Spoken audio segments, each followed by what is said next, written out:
Hey everyone, in this video I'll show you how to complete identity verification on TikTok. Let's get started. First, open your TikTok app, then here tap your profile icon at the bottom right corner.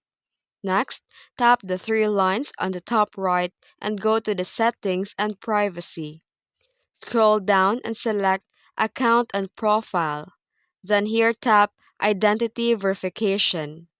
Here, choose a reason for verification, for example, creator, business, or personal. Then here, follow the instructions to upload your valid ID and take a clear selfie to confirm your identity.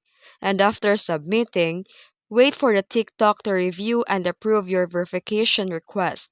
And that's it. You've now completed your identity verification on TikTok. If you found this video helpful, don't forget to like and subscribe for more tutorials. Thanks for watching.